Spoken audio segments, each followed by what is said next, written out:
എങ്ങനെയുണ്ട് ചത്തപ്പച്ച നാളെ കാണുമോ? ഒരു 95% ഉറപ്പാണ് പടം ഹിറ്റായിരിക്കും. നല്ലൊരു പടമായി തോന്നുന്നുണ്ട്. എസ്പെഷ്യലി ഇപ്പോഴത്തെ ന്യൂ ജനറേഷൻ്റെ പൾസ് മനസ്സിലാക്കി ഇറക്കുന്ന ഫിലിമാണ്. അർജുൻ അശോക് ആയാലും റോഷൻ മാത്യു ആയാലും പിന്നെ ഇന്ത്യയിൽ മലയാളത്തിലെ 2 സൂപ്പർ സ്റ്റാറുകളുടെ സപ്പോർട്ടുണ്ട്. ലാലേട്ടൻ്റെ നെവ്യൂ ആണ് ഡയറക്റ്റ് ചെയ്യുന്നത്. പിന്നെ മമ്മൂക്ക ചെറിയ റോളുണ്ട്. സുഹൃത്തിനെ കാണാനുള്ള ഉദ്ദേശിച്ചത് മമ്മൂട്ടിയാണ്. എന്തായാലും ഹോസ്റ്റലിൽ മമ്മൂട്ടി വന്ന് തകർത്തല്ലോ. ഹോസ്റ്റലിൽ ഇട്ടാൻ മെയിൻ കാരണം മമ്മൂട്ടിയാണ്.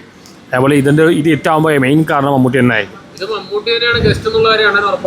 അങ്ങനെ തോന്നുന്നു. എൻ്റെ സുഹൃത്ത് വരുന്നതെന്നൊക്കെയാണ് ലാലേട്ടൻ പറഞ്ഞത്. സുഹൃത്ത് മിക്കവാറും മമ്മൂക്കയാണ് സാധ്യത.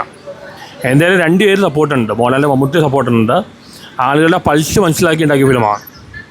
പിന്നെ അർജുൻ അശോകൻ റോഷൻ മാത്യു ആ യുവനിര ഇതെനിക്ക് തോന്നുന്നു ഈ ഡയസ്റ്ററിലെ ഓടി പോലെ ഈ 2K പിള്ളേർ അടിച്ചു കയറും ഈ പടം. അങ്ങനത്തെ ഒരു വേവാണ്. നല്ല മാർക്കറ്റിംഗ് ആണ്. പടം നന്നാവാൻ 95 ഞാൻ കാണാൻ കോക്കും മറ്റേ എല്ലാവരും നല്ല അഭിപ്രായം കൊടുത്തിട്ടുണ്ട്. മിക്കവാറും നല്ലൊരു ഭയങ്കര ബ്ലോക്ക് ബസ്റ്റർ ഇട്ടാൻ സാധ്യതയുണ്ട്. എനിക്ക് അങ്ങനെ തോന്നുന്നു. എനിക്ക് ഓരോ പടം ഇറങ്ങുമ്പോൾ ഒരു ഇൻഡ്യൂഷൻ തോന്നും. മലയക്കോട്ട് വാളിപ്പോൾ ഓടുന്നത് അന്നേ ഞാൻ പറഞ്ഞു. ഇത് ഭയങ്കര ഇട്ടാൻ സാധ്യതയുണ്ട്. ഒരു വെറൈറ്റി പടമാണ്. ഇപ്പോഴത്തെ 2K പിള്ളേർക്ക് പറ്റിയ പടമാണ്. അതുപോലെ മമ്മൂക്ക അതിനകത്ത് മമ്മൂട്ടി തരങ്ങാൻ സാധ്യതയുണ്ട്. മമ്മൂക്ക കളങ്കാവ് നല്ലതായിരുന്നു. അത് കഴിഞ്ഞിട്ടുള്ള നല്ലൊരു പടമാണ്. പടം ഭയങ്കര ഇട്ടാൻ സാധ്യതയുണ്ട്. 95% ഉറപ്പുണ്ട് പടം ഇറ്റാവും. ഞാൻ ഫസ്റ്റ് ഫസ്റ്റ് ടിക്കറ്റ് എടുത്ത് കഴിഞ്ഞു. ഫസ്റ്റ് കാണുന്നുണ്ട്.